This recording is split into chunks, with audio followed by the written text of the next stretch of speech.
Good evening, everyone. This is Gerber Mamawal welcoming you to the 32nd episode of our Philta webinar, a weekly learning and sharing session on various topics by local and international tennis coaches, players, parents, and racket sport enthusiasts. Brought to you by the Philippine Tennis Association and Milo. Coach Davis? Hi, Coach Herb. Yes, Um, hello. Kamusta? So very exciting Okay tong lang. episode natin for tonight. So before anything else, so if you have questions, comments, shout outs, or anything that you'd like to share, I am most willing to read them for you. So make sure write it down in the comment section during the live stream. Okay, and make sure you authorize StreamYard so you can share it away. So, okay. Bali, thank you po pala sa lahat na nag-share ng Philta webinar natin for tonight. For everyone's information, we are streaming live simultaneously on Philta Facebook group, Children's Tennis and Sports Management Incorporation FB page, Milo FB page Philippines, and Junior Tennis Initiative PH on YouTube. So sa lahat po ng viewers, we encourage you to ask questions. So if you have official matters to discuss, please email us at philippine10@yahoo.com.ph. Share yung live feed sa group at mga tao habang live. So our topic for tonight, okay, very interesting po ito. The new Philta 2021. So ang guest po natin is si Attorney Antonio Cablitas, Philta President, and Philta Vice President, Coach Martin Misa, and Philta Head Coach, Coach Chris Cuarto. Okay, so ang objective po natin for this episode, Philta President Attorney Antonio Cablitas will confirm to the Philippine tennis community the road to recovery and what is the procedure to be taken which will eventually lift the ICS suspension. Coach Gerb? Yun. Thank you, Coach Davis. Thank you. So let's welcome our guest na. Joining us tonight is Philta Secretary General, Coach Martin Misa, and Head Coach Chris Cuarto. Yan. Hello, good evening po. Coach Martin, good evening. Magandang gabi sa inyo lahat. Salamat sa pag-imbita niyo sa akin sa ating programa. Yes. Yan. And of course, ang head coach natin na si Coach Chris Cuarto. Yan. Hi, Coach. Yeah, good evening. Good evening sa lahat ng mga nakikinig for this Philta webinar. I think this is what, 32nd episode na ba ito? Episode. Yes. Yeah. Yes, Coach. Yes, Coach. Tama. Congrats. Then, thank you, Coach. Okay, so let's start. Coach, siguro first question natin for Coach Chris. Yan. How will the Philippine Olympic Committee confirm the result of Attorney Cablitas' January 2, 2021 election as Philta President? Either one, Coach Martin or Chris Cuarto. I think siguro si Coach Martin na because Coach Martin was in pakiulit kasi sorry, medyo naputol yung linya natin kanina, hindi ko narinig masyado yung question mo eh. So, how will the Coach, ito po. The result yung ni attorney, yes. Sa January 15, I think na-confirm na eh. Sa January 15, magkaka-meeting ng POC tungkol sa ating situation. So mag-aantay pa tayo ng konting araw para malaman natin kung ano pa yung napag-meetingan sa POC. Pero sinasabi ko sa inyong lahat na nagkaroon kami ng eleksyon last January 2 para maliwanagan na ang aming path sa pag-reform ng ating association, tennis association. So I got elected as Secretary General to really introduce and to really prioritize on this area na sa governance and representation. So ngayon tinatrabaho na namin ng buong team ng Philta, like si Coach Chris Cuarto, isa sa mga kasama namin sa grupo, si Yun, Coach. Okay. Yan. Thank you, Coach Martin. Coach Chris, baka kayo, would you like to add? Sorry, nakamute lang po kayo. Just to add lang siguro, Jer, Sige, Coach. kumbaga kung na-cut lang si Mark, just to give you a brief background nung nangyari ng January 2. January 2 was the annual Philta meeting and at the same time, election of officers ng Philta. That was in the bylaws, constitution and bylaws ng Philta that we have to have an annual meeting every first Saturday of the year, which was January 2. So we informed the POC about that. We gave them notices, mga directors natin, mga trustees, to do the annual meeting and at the same time the election of officers. With that election, meron tayong mga representatives from POC to observe. We have si Atty. Gastanes, he's the Secretary General, and si Mr. Bones Floro, who is with the head of the membership ng POC. So they were all there to witness the annual meeting and the election of officers ng Philta. Again, just to clarify it was an election to make sure to give personality dun sa mga officers na gagawa ng mga reforms for Philta. Kasi from time to time, sinasabi lahat nila na hindi recognized mga officers natin sa Philta. Now, to make sure na ang gagawa ng mga reforms are recognized and officially recognized by the POC, we did the election. The election is not particularly to give a fresh mandate to perpetuate themselves. Okay, it's not about that. It's more of giving personality to sa mga officers na may elect to do the reforms after. So after this election, we will go to the next step, which is to work on the reforms. Itong mga elected officers natin, sila ang mag-implement ng mga reforms natin and to lift the ITF suspension, to satisfy the ITF suspension. Thank you, Coach. Thank you, Coach. Sige, Coach. Kailangan namin ng identity So, yes, Coach.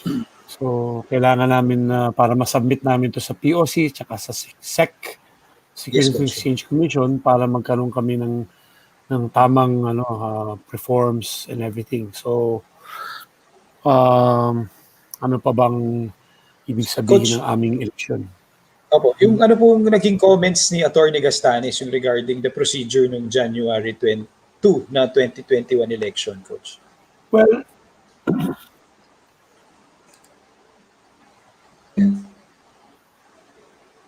Mark? Sige. Sa Coach Mark? Philta, kung sakaling hindi hello? Narinig niyo ba ako? Ayan. Sige, Coach. Go ahead. Yan, okay na. Pero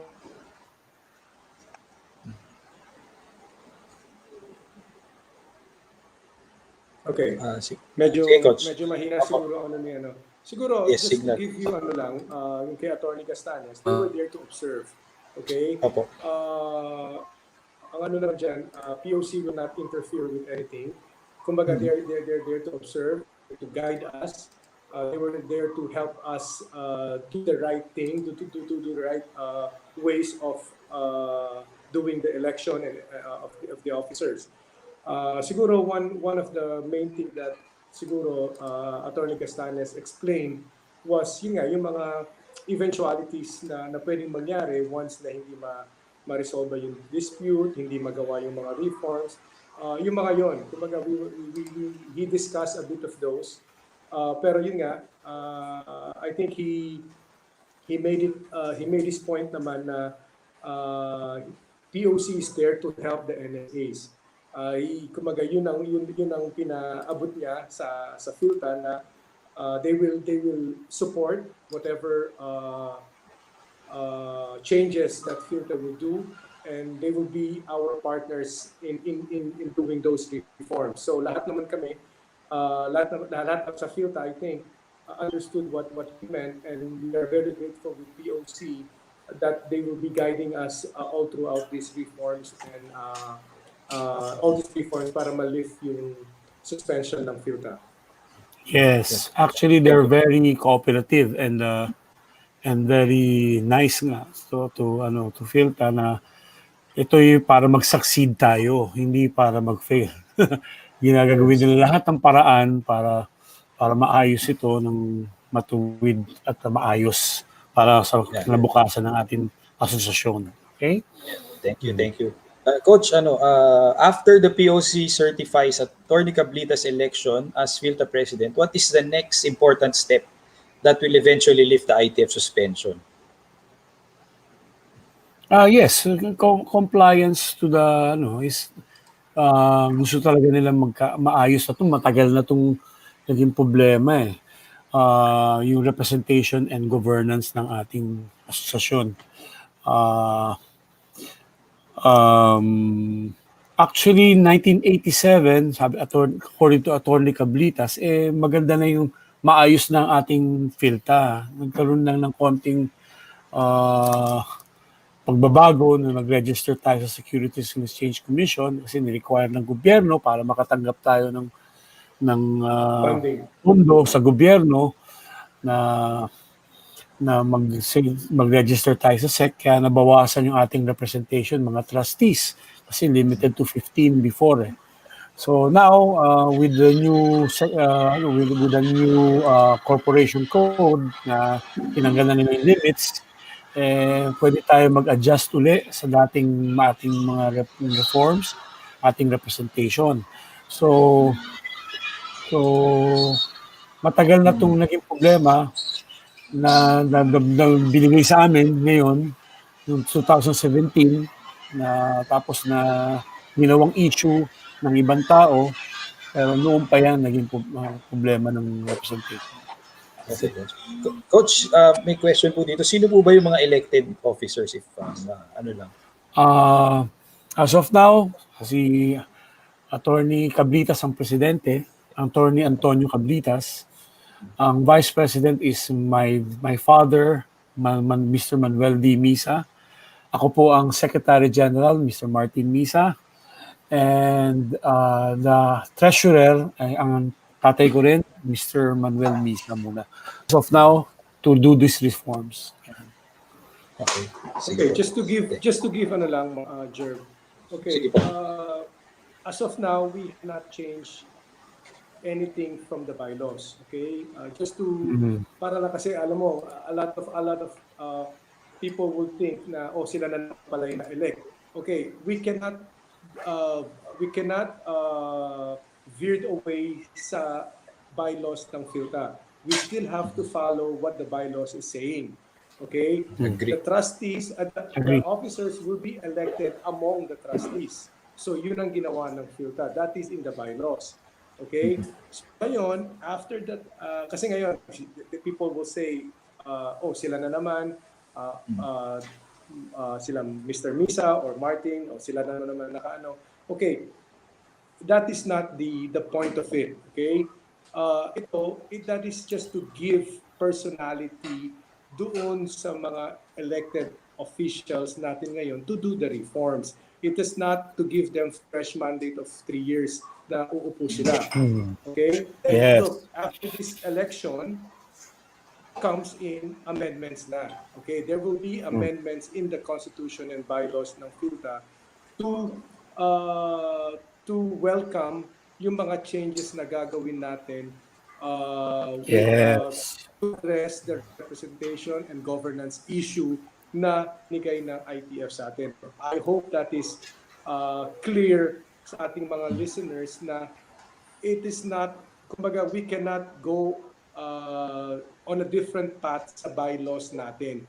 We are governed by our bylaws and constitution and bylaws, and we are registered sa SEC.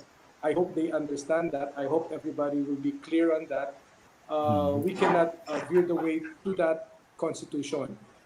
Okay? Ang pwede natin gawin ngayon after that is to amend it to give way to reforms.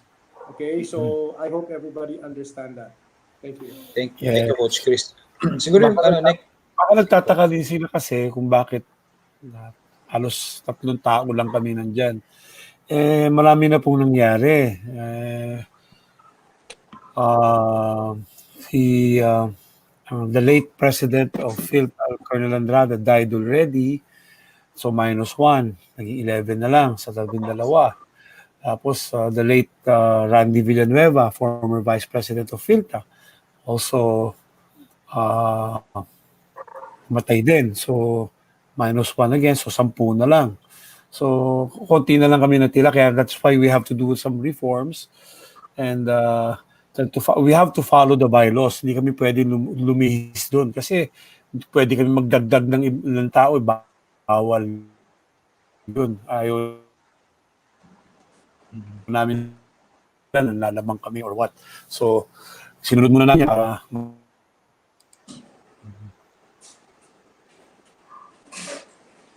okay. Ayan, okay. Thank you. Coach Chris, let's move on po muna. Yes. Sige, Coach. Ayun, sige, sorry. Coach. Sige, Coach. Wala ako bigla eh. Okay lang. How active is Philta during this pandemic? Siguro, Coach Martin. Coach Martin pala. Kay Coach Martin, sige yan, since okay na. Kung activities ang pinag-uusapan tournaments, may policy kami na sinabi na no vaccine, no tennis.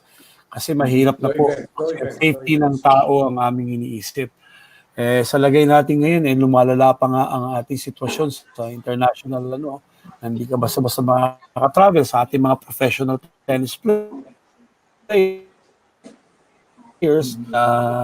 Sana nagbabalak sumali ng mga tournaments sa abroad. Mahirap nation po habang walang sinasabing vaccine na magagawa. No vaccine, clear vaccine, no tennis. Ganun muna tayo. Mahirap po mag-take ng risk na kumalat pa itong ating COVID.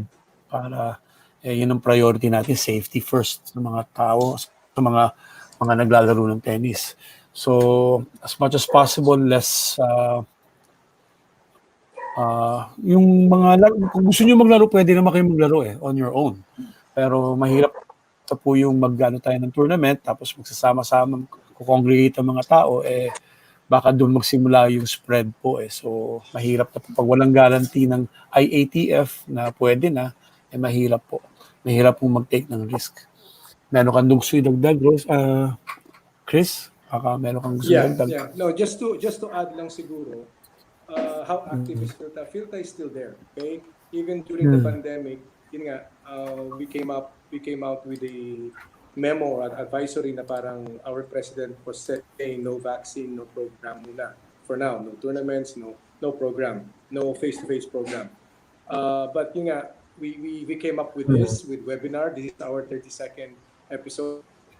We had our first virtual workshop, diba? So then in a way, we are also starting yung mga community-based tournaments natin. So still, the fact is, we're still adhering to the health protocols na sinaset ng government natin. We're still following thing.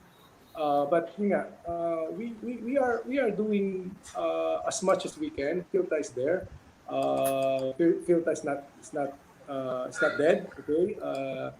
We are active, and I think all of you naman knows we are not that sa Facebook or social media, but we are doing a lot of things even with this pandemic. But yun nga, as of now talaga, until the vaccine is available, we will not have those programs. Hopefully next year, hopefully this year medyo mag-lax ng konti, mag-relax ng konti yung government, but until such time, hanggang muna tayo, online platforms or community-based muna tayo. Yes, online platform na muna tayo. Bali, Coach, singit lang po ako, Coach Nerv. Yes. Okay, so Sige. sa lahat po ng viewers, meron po tayong nakapost na Philta tennis calendar for 2021. 21 for this year. Okay, so anyway, singit ko lang din po yung regarding sa Philippine Tennis calendar natin for this year. Mali base po to kay pinapasabi po ni Coach Jovi Mamawal. So Happy New Year po sa lahat. Ma-share ko lang po ulit sa Philippine Tennis community na meron po tayong 2021 Philta calendar of activities under the leadership of Philta President Attorney Antonio CABLITAS. So meron po tayo Philta Milo Recreational Tennis para sa tennis clinic sa Benguet Mountain Province, Puerto Princesa, sa Brooks Point sa Palawan. So hindi lang po 'yon sa San Carlos at sa La Carlota sa Negros Occidental. Meron po tayo sa Totan, Iloilo Province, sa Tarlac Province, sa Holosulu, sa Marawi City, Langawi, Ifugao, and sa Cotabato City. Tapos ang Philta CTW Community Tennis Festival ay may mini tournaments na i-organize ng mga accredited Philta tennis coaches sa Sultan Kudarat sa Mindanao. Meron po tayo rin sa Rizal Province, sa Davao City, sa Abra, sa Vigan, Isabela, Quezon City, San Carlos, sa Negros Occidental, at meron din po tayo sa Malolos, Bulacan. So bali mga students lang po na accredited Philta coaches, pati players lang sa lugar ang magpa-participate ng mini tournament. So doon lang po talaga, wala nang iba. Wala namang gagaling, kunyari ang tournament is sa Bulacan or sa Malolos, wala na pong pwedeng sumali kami from Manila. So doon lang po talaga sa lugar. So community nga community-based. Yes. Para ang wala masyadong ay sinuportahan ng Philta ng bola na sakto lang para sa mini tournament at mga tennis equipment pang turo. So ito po yung mga modified tennis equipments po natin, especially yung mga bola. Okay, and then yung mga racket po natin na different sizes. Yes. Okay, so ito po ang kasagutan sa hindi pa nakakaalam na madaming tennis programs ang Philta under sa leadership ni Philta President Attorney CABLITAS. At para sa first half ng 2021 pa lang po yung nakapost dun sa FB page natin sa Philta. So abangan nyo po yung second half. Marami pa po tayo from July to December 2021. So yun lang po. Okay, so Coach Martin, yes. So in additional question po, Coach Martin. So how can one become a Philta accredited tennis coach?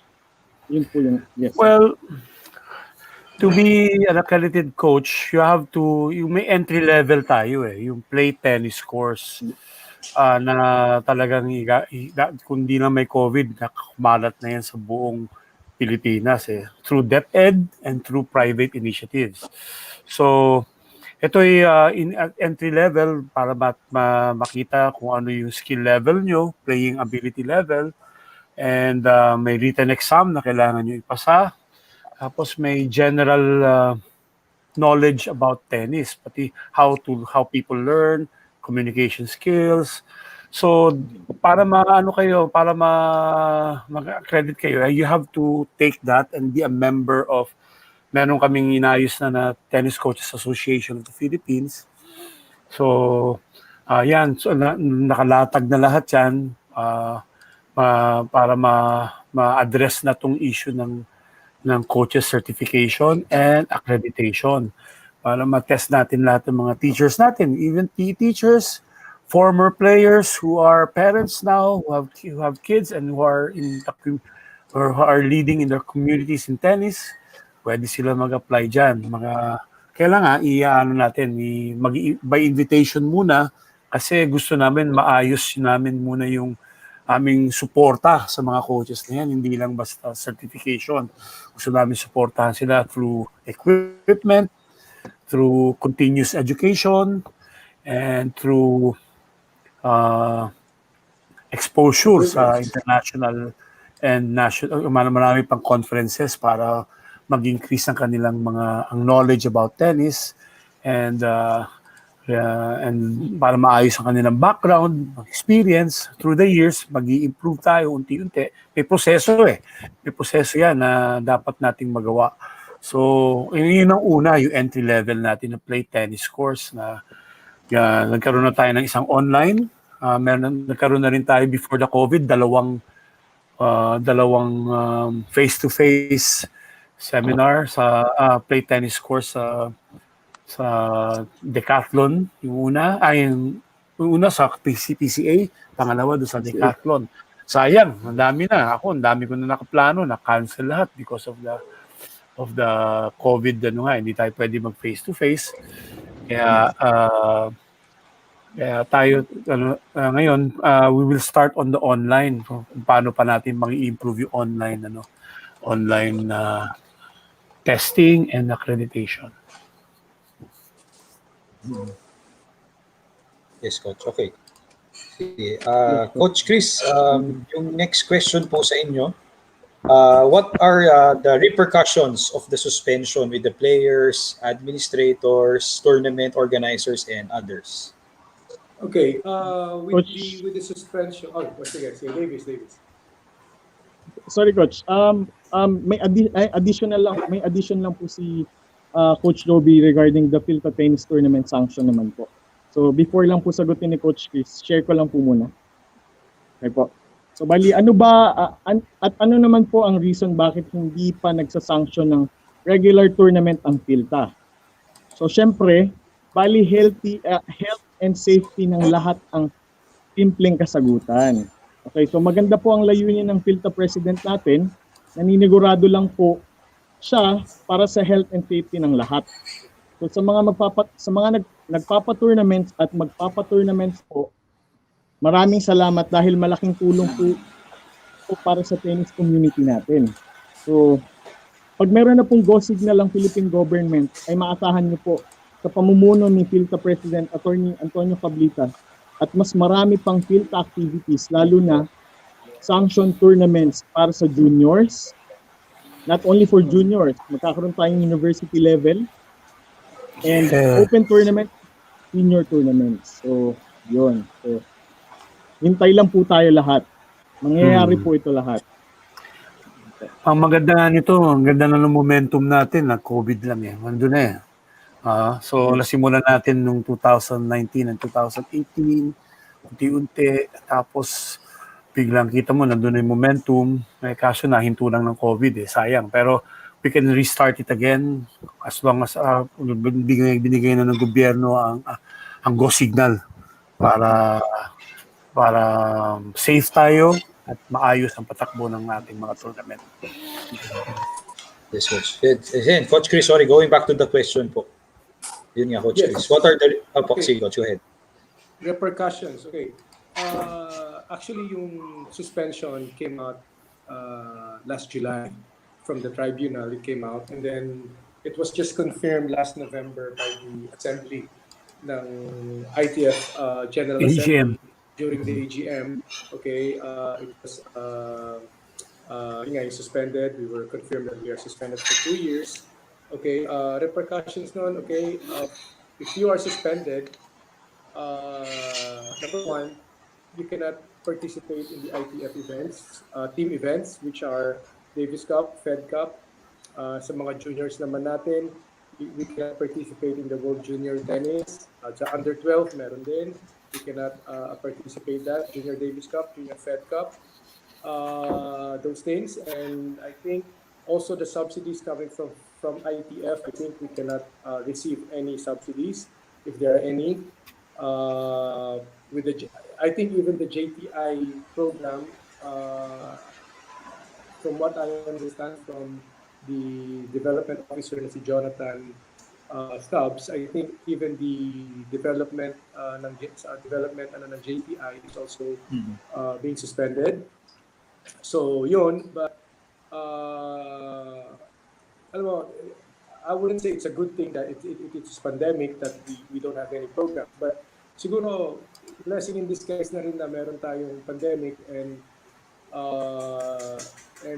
wala pang mga programs in line for this year, and hopefully we will use this time na pandemic time to work on the reforms para at least ma-lift yung suspension natin with the ITF as soon as possible para at least makabalik lahat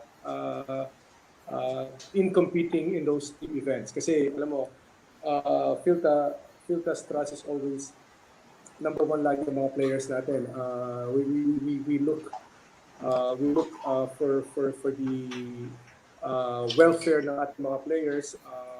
That we make it a very important thrust for Philta yung mga players natin. First and foremost yan. So we have to make sure we get back to competing in those events. Hopefully, as soon as possible na ma-lift natin, ma-satisfy natin yung mga reforms na hinihingi ng ITF to eventually lift the suspension.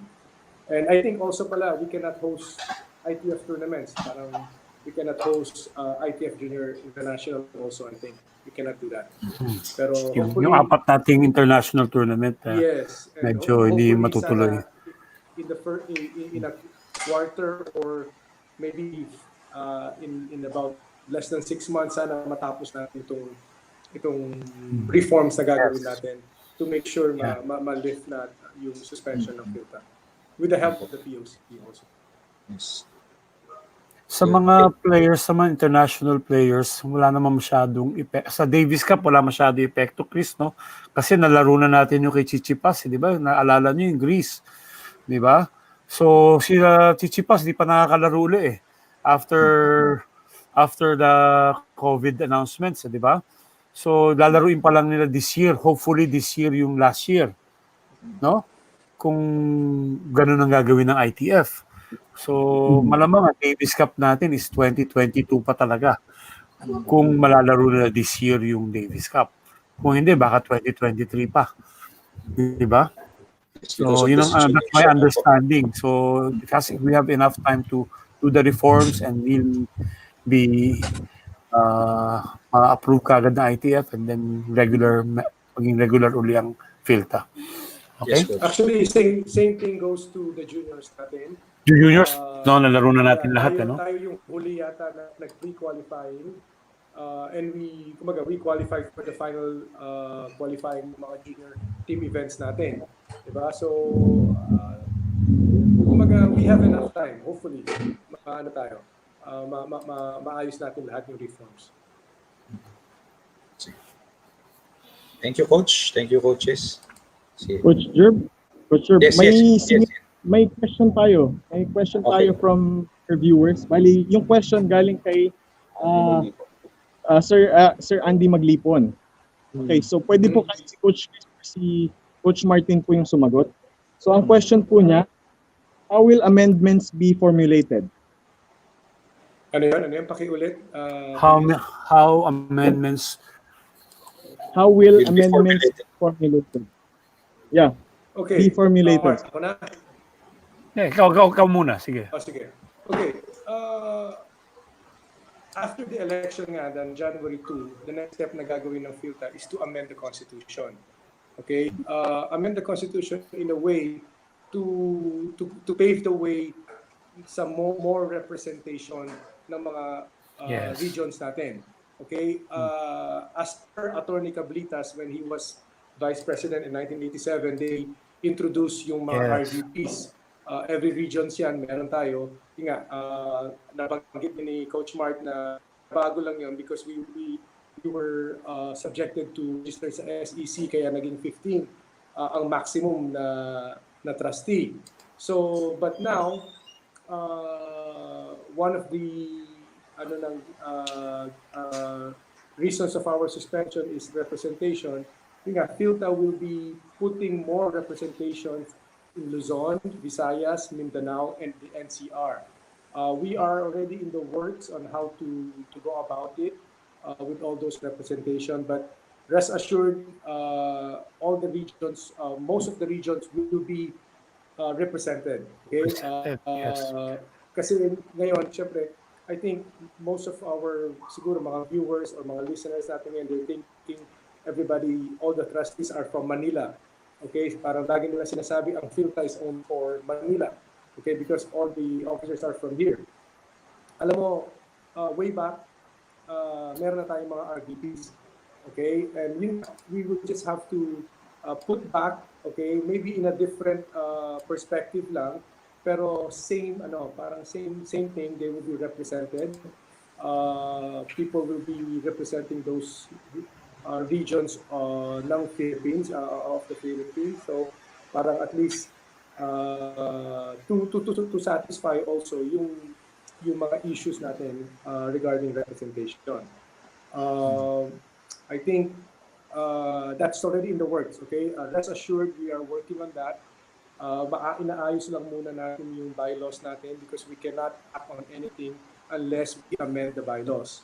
Okay, so yun, we are fast tracking that, and hopefully maybe by the end of the month or early next month, maayos namin yung bylaws para at least maano sa SEC, and then we'll work on the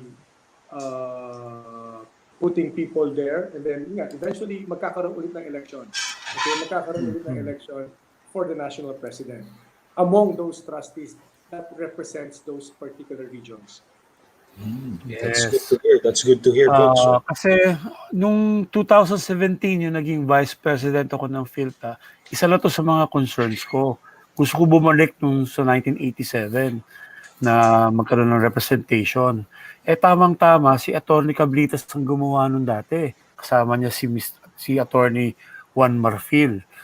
So, sabi ko nga na ito na yung pagkakataon na kaya lang nga, maraming away-away, hindi matuloy-tuloy, tsaka maraming nagtanggal ng tournament, so we really had to focus first more on the tournaments and how we'll run the Philta first sa events, sa training, sa coaching, sabay-sabay So prioritize muna namin yun.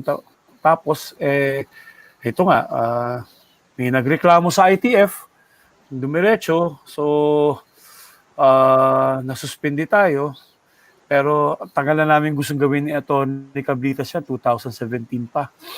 So, papasalamat nga ako na may kasama akong isang abogado na si Atty.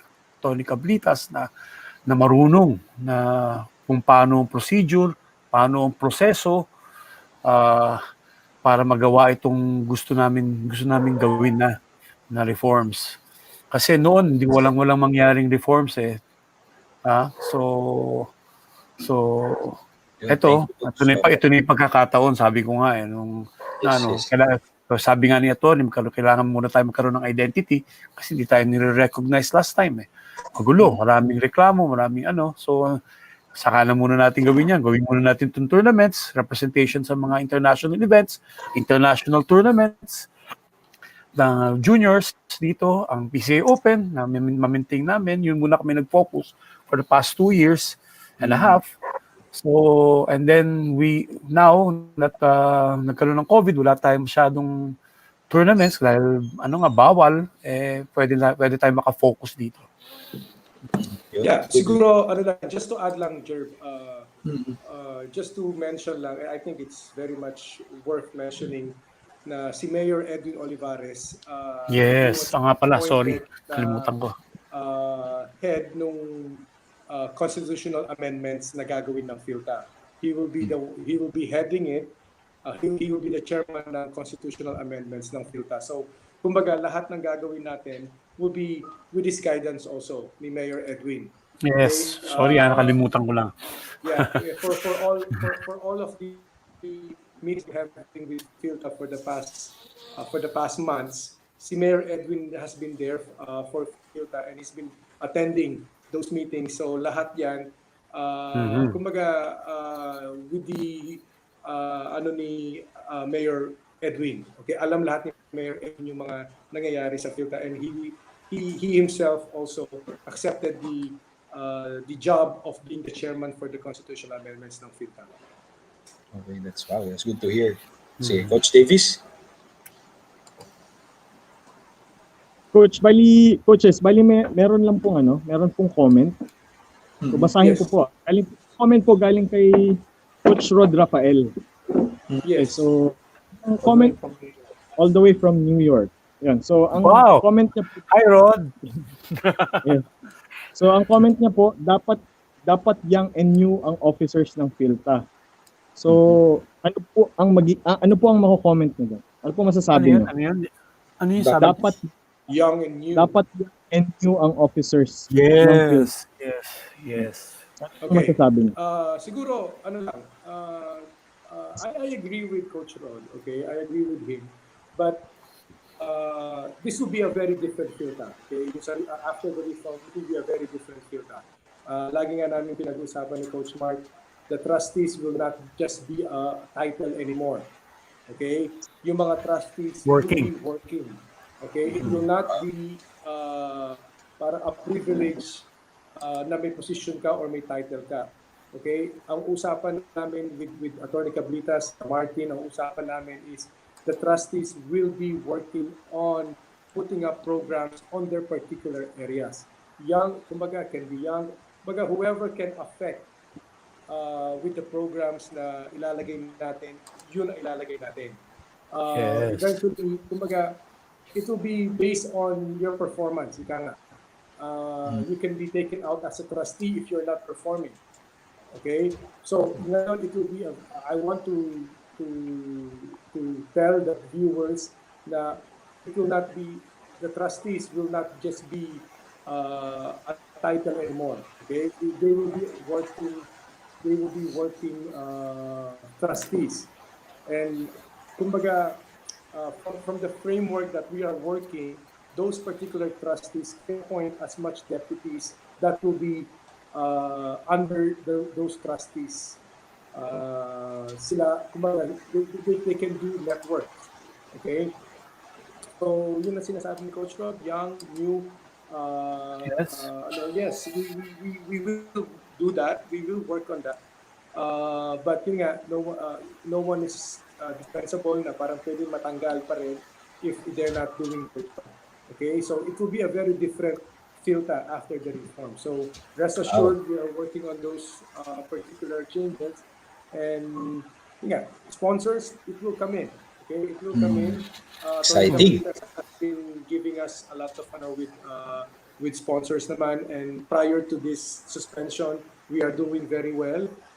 We've been sending players abroad. We've been sending teams abroad for competition. So I think with Attorney CABLITAS, we are in good hands. It's good to hear. Opo. Actually, sa pag-ikot ko sa buong Pilipinas, umikot ako sa Pilipinas eh. Nag-travel ako sa ang dami kong na-meet na new leaders na very active and very supportive sa Philta. Ang ayaw lang nila minsan kasi yung politika. Yun ang marami sa atin dito na nata-turn off sila. Pero actually, ang daming gustong sumuporta sa Philta. From Bicol region to Tagum, Davao, ang daming mga leaders. Mga iba nga, sa mga coaches din, maraming, siyempre sila yung magdadala ng ng mga coaches that will play an influential role sa mga lugar na pinuntahan ko. Pero ang daming leaders na they know their area better. They know so they know the terrain. So we have to tap that. We have to tap that and to really empower them. Support. Okay? Yes. So we have to do that. Thank you, Coach. Thank you. Sige. Yan. Coaches, meron pa pong meron pa pong questions coming from our viewers. Bali, yung question po galing po kay Sir Andy Maglipon. Okay, so yung question po, what about Junior Davis Cup and Junior Fed Cup? We were advanced to next round. So ako po yung coach nun for Junior Fed Cup, and then yung Junior Davis Cup po, ang coach is si Coach Rolito Litang. This was last year po. So bali, since ako po yung coach, pero ipapasa ko pa rin po kila Coach Kiss and Coach Martin. Okay, so, as of now, wala pang advice ang ITF with regards to those junior team events. Okay, actually, as of now, wala pang lumalabas na calendar for junior teams. Because of this pandemic, I think everyone is still kumbaga, Hangin. restricted pa rin to travel. I think Coupled if pa you would rin. look at Australian Open, they have to be in a bubble. Kailangan nilang mag-quarantine ng 14 days. So that is really costly to do. So I think even the ITF hasn't put up any advice regarding those events for this year. So still waiting pa rin tayo. But yeah, parang mentioning kanina with the suspension, that is part of the suspension. If there will be any Junior Davis Cup, Junior Team events that will be happening, we cannot join because we are suspended. Okay, so we still have to adhere to the suspension. But yeah, as of now, we have not gotten any advice or any information that the next level, kumaga, the final qualifying will happen this year. So we're still waiting for that. Okay. Sige. Thank you, Coach. Next question po, ito. Ay, yan. Can you assure the tennis community that Philta will answer and do reforms for for the suspension to be lifted? Yes. Sige, Coach Chris, Coach Martin, yes, okay. Yes, actually, yung mga gagawin naman namin reforms, dadaan pa yan ng POC, dadaan pa yan ng SEC. So, doon pa lang malalaman na kung maayos yung ginawa namin o hindi. Kami pa ni Atty. CABLITAS na wala naman kaming interest na umawak sa posisyon. Gusto lang namin maayos ang Philta para maka-move forward na tayo from the past. Kaya nga sinasabi natin new Philta eh.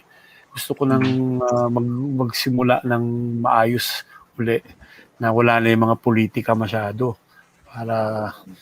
para maging maayos ang patakbo at walang sagabal sa ating pag-improve. Okay? So, maasahan nyo na gagawin namin at lahat na maging fair, maging kasi minsan parang inaakusahan ka na kagad, di pa nangyayari. Ang ayaw ko eh. Gagaya nitong suspension na to, inaakusahan kami na kami yung gumawa nito. Problema na to noon pa eh. Natanggap lang namin eh. Okay? So sa amin ngayon na yung politika, yung mga away dati, ang Philta is innocent of this, the organization. It's the people who are running it and yun ang may mga away, may mga yung mga reklamo na biktima lang ang Philta actually. Parang ganoon ang tingin ko. Yun ang tingin ko kasi ang institution is nandiyan lang yan eh. Yung mga taong nag-govern ng may mga politika, may mga away. So kaya naapektuhan lahat ng community. So sana maayos na natin to and we can move forward for the future. Yes, that's good to hear. Sige po. Coach Chris, kayo po, Okay, would you like yeah. to add up? Siguro yung assure the tennis community. Yes, we Philta is assuring the tennis community that we will do the reforms needed for the suspensions to be lifted. But siguro just to give you a bit of the background lang siguro. First of all, Philta did not put itself into this disrepute. Okay, we did not put this to Philta na ma-suspend tayo. Just to give you a little bit of background, there was no complaints prior to this. Okay, no complaints or anything from players. The complaints came from some of the Philta board members as well. Okay, so kumbaga, if you would look at it, the complaints came from them. They're from Philta. Why didn't they do anything about it? Okay, so kumbaga, kumbaga, if you would think about those things, parang magtataka ka, parang there is something in it na parang there is really political thing for it. Okay, so but for now, okay, I think everybody knows what's happening. I think the tennis community now knows what is happening. Ang ano ko lang siguro, rest assured, Philta will do everything to lift the suspension. We are on the way of making all the reforms, the amendments of the Constitution.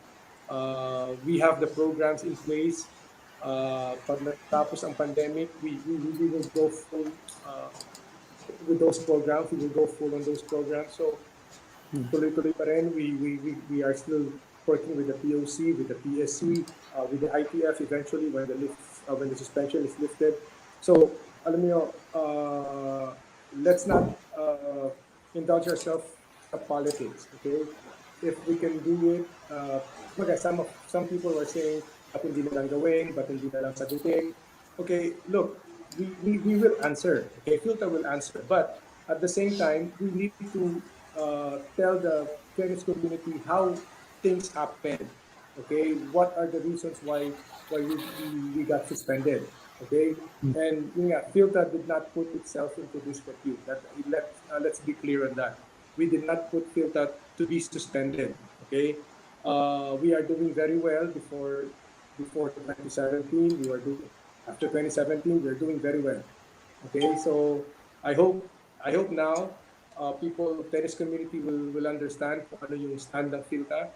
And rest assured, we have the players, the parents, the administrators, the coaches on top of our mind in making sure the suspension will be lifted.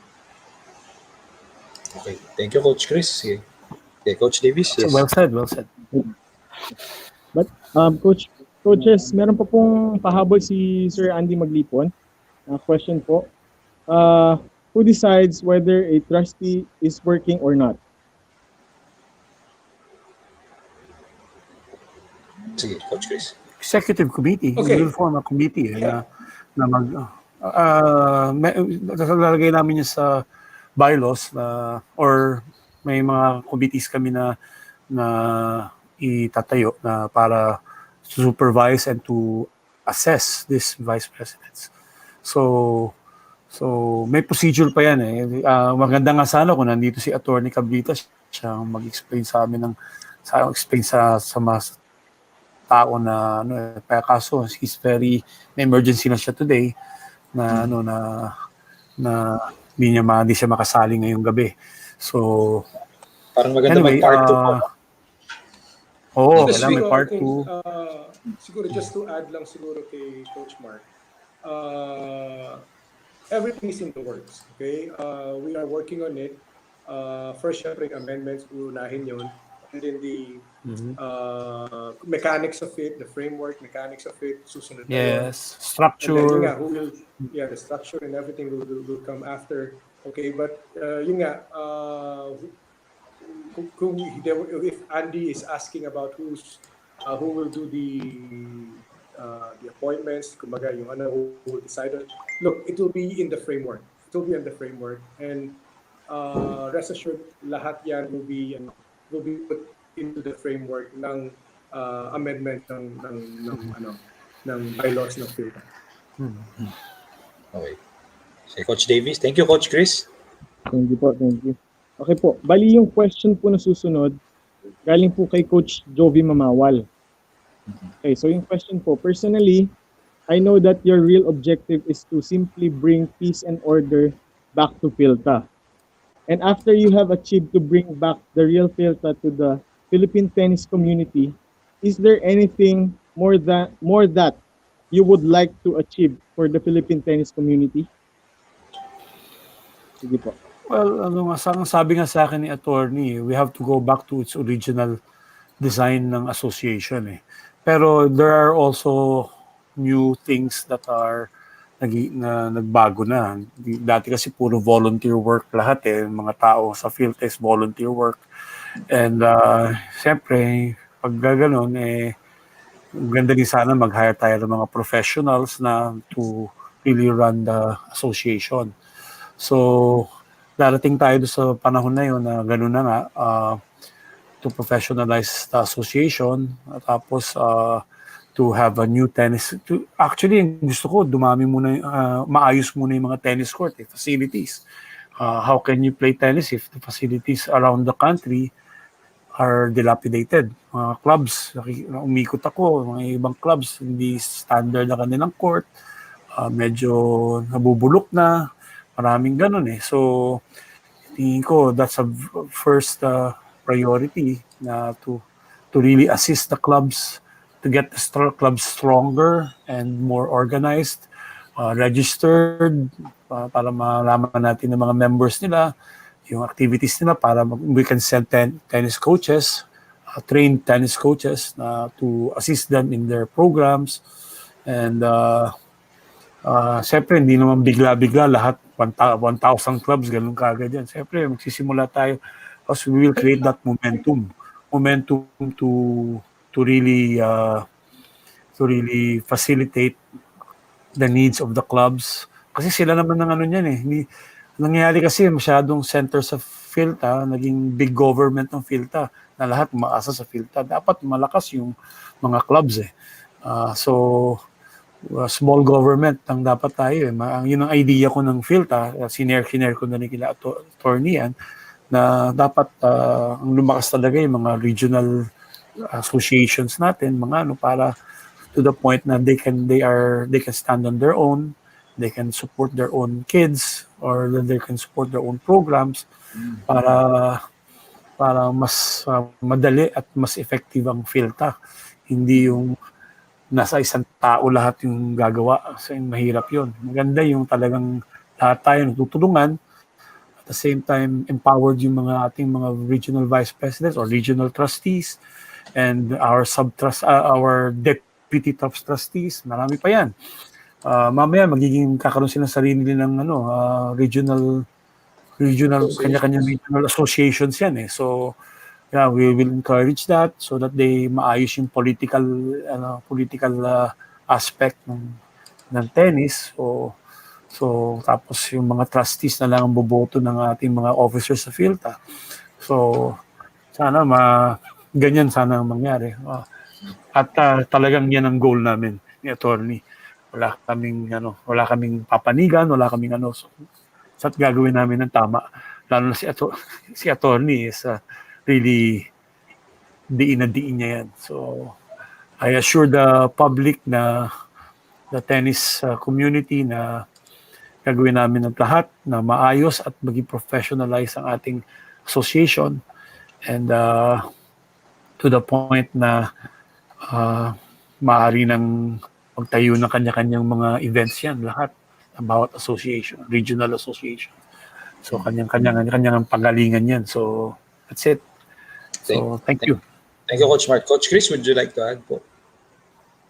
Ano yung tanong? Nawala ako eh. Hindi naman. Kung hindi, wala naman, Coach. Nag-comment lang. Baka lang may gusto kayo yan. Wala naman. Siguro yun nga. Let's just hopefully make way for those amendments na lang siguro, and hopefully those things will roll on and eventually we can make those things happen. And yun nga, so kumaga ako, sabi ko nga from way back, two associations can live together. Okay, if there's another association besides Philta, it's fine. Okay, maganda pa nga yun eh. I think there will be more tournaments, more support, more everything. Okay, but the thing is, kumaga, let's just respect each other. Okay, wag na tayo magsiraan. Let's respect each other siguro. Kumbaga, they can do whatever they want on their association. We can do the things that is for Philta. So yun lang. Kasi mahirap. Yun nga, one group wants to take over, or I don't know, one wants to take out Philta. So yun lang. Medyo doon lang sana. If we work together, we are for that. Okay, but nga, at the end of the day, still the players, the administrators, the officers, we will be the one assuring everyone that we will do everything to lift the suspension from the IPF. Okay, thank you po. So yun, Coach Davis, Coach Chris, and Coach Martin, thank you for your time. So hopefully part 2 next week, no? So hopefully nandiyan natin si attorney next week, opo. Yes. Para masagot niya Yes, na. ano lang pala, nagpapa-excuse lang si Atty. Cabritas for tonight. He was very excited to do this webinar today. Yung medyo nagkaroon lang ng emergency meeting with this work with the government. So he's sending his apologies na hindi siya makapag-attend in tonight's webinar. And hopefully next week, okay, he will be with us next week. Yes. Yes. Actually, last minute lang yung nag-cancel siya kasi emergency lang talaga eh. So, mas maganda yung minsan pag-explain niya, legal na legal eh. So, kailangan natin yung ganun eh. So, para malagay sa lugar ang ating tennis association. So, mahirap pagka gusto mong tuwirin ng baluktot, mahirap minsan. So, salamat na lang sa inyo, salamat sa mga nakikinig, salamat sa mga nagtanong, at sana maliwanagan pa kayo, magkaroon pa tayo ng mga conversations na ganito para maayos natin ang ating sitwasyon, tennis situation sa ating bansa, para we can build more great citizens of this country. So through sports, education ng sports eh. So hindi man tayo gumaling masyado, pero tennis is a wonderful sport to build character. So thank you again sa inyo at magandang gabi sa inyo lahat. Yeah. Thank you po, Coach Chris. Thank you, Coach Martin. So, Coach Davis, another time na naman for our equipment corner. Yeah.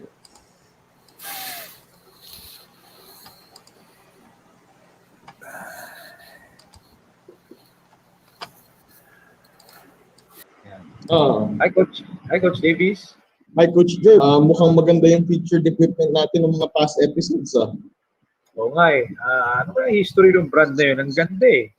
So, alam ni Coach Martin yan. Oo, sigurado. Yan. Hi, Coach Martin. So, good evening sa inyo. Happy New Year. And medyo matagal akong hindi nakapunta dito kasi busy. Anyway, ano bang gusto niyo malaman sa Technifiber? Na brand na pag-uusapan natin ngayon. Opo. Yung history ang Coach, na-curious kami kasi ang gaganda ng products niya. So, magandang produkto yan. So, yes, buti pa, mo na. Kala ko, nagsimula yan sa tennis, tennis racket machine. So, and then naging strings, naging bola, naging raketa. So, let's see. No, it's you're up.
Okay yung history nila, no?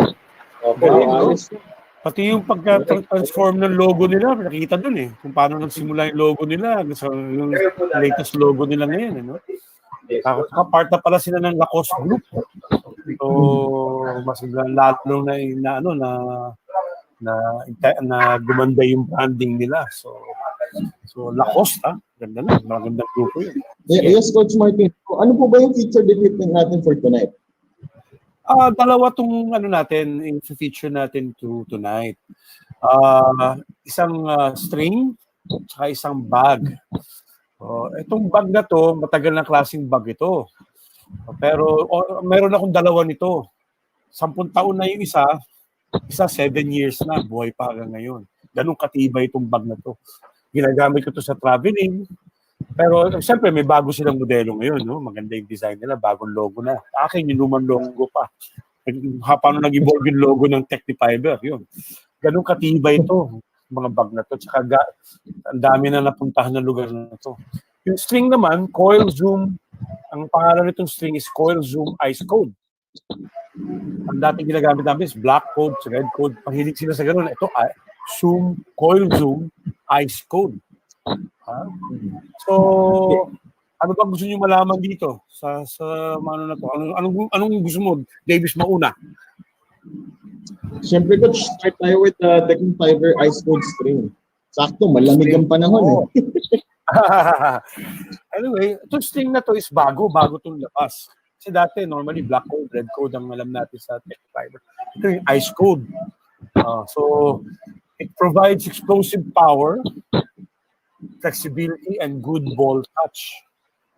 Available tong sa gauge na 1.2, 1.25, and 1.3 gauge. 16, 17, 18 siguro ganun yan no? Hindi ko na alam yung conversion. Pero yan, available yung string na yan. A powerful polyester to. Highly recommended for experts and pro players having a very high swing speed. Sa mga fast swingers to. So it gives good feel, it gives power and flexibility. So ang ganda na combination na yan. Kasi normally may mga string na pang-power lang, pang gusto mong touch player ka, ito touch lang, gano'n. Pero ito combination, coil, parang coil siguro to. So it is good for fast swingers, mga advanced players. So fast swinger ka ba, Davis? Ikaw, Jerb, fast swinger ba tayo? Fast swinger na tayo? Mabilis. Yes. Pero sinasabi rin dito na maganda rin sa touch. Sa touch, diba? Gives you a good feel of touch to, like drop shot. Kasi sa mga players natin sa probinsya na mahilig kumorto ng bola. Yan.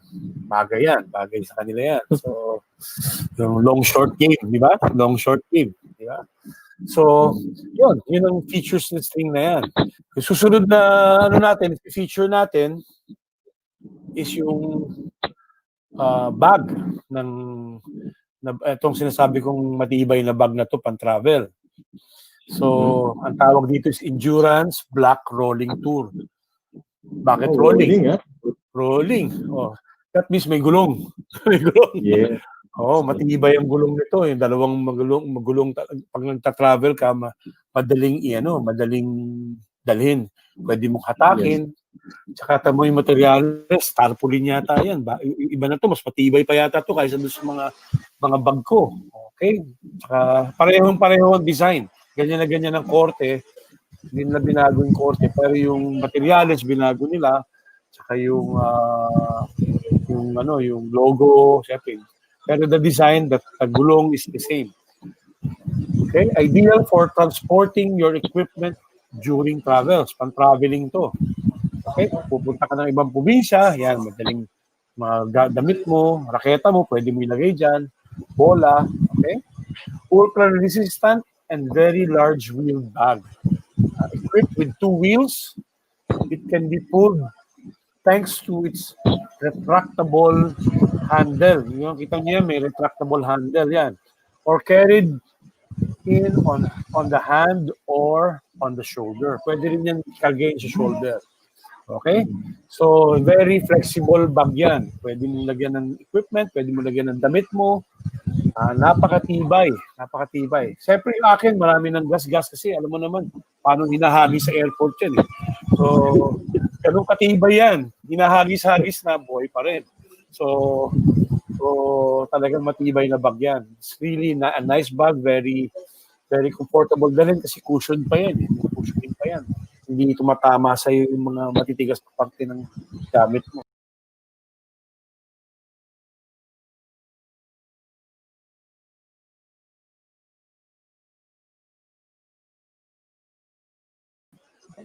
Equipment, yung coil zoom ice code, saka itong endurance black rolling tool. Very high quality product. Okay? Yes. Yeah. So, thank you, Coach. Yeah. Opo. Maraming Thank you, salamat Coach. din at Marami na naman namin natutunan. Opo. Oo. So, salamat din at stay safe ha. Medyo kumakalat na naman yata yung COVID eh. So, stay safe and para ma-solve na natin itong problema at makatennis na tayo ng mas madali. Okay? Thank you. Thank you for the time. Good night, Bye-bye. Good night.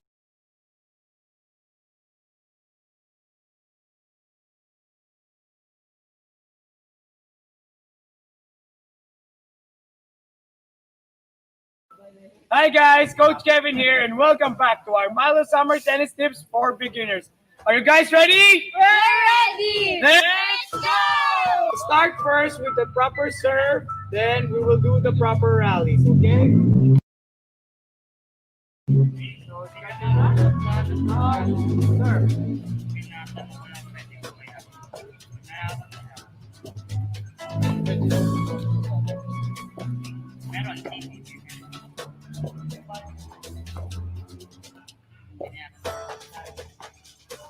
That's simple.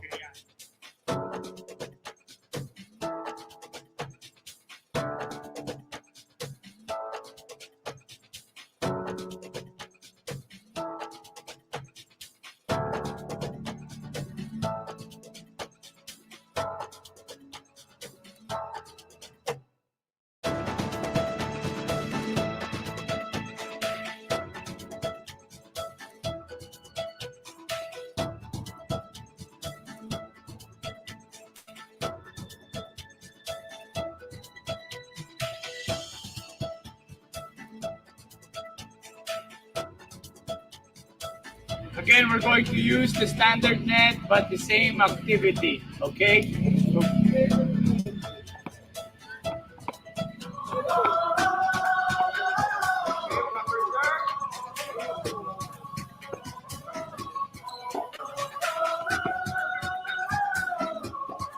Proper rally.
I hope you learned something new today. If so, keep on watching. Stay home, stay safe.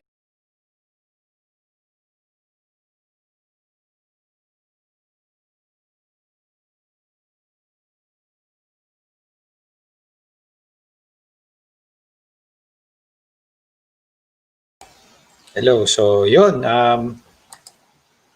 Thank you to everyone. On behalf of Coach Davy Salano, this is Coach Gerber Mamawal saying good night. Everyone, thank you for watching. Stay safe. See you all next week. And most of all, don't forget, have fun, play tennis.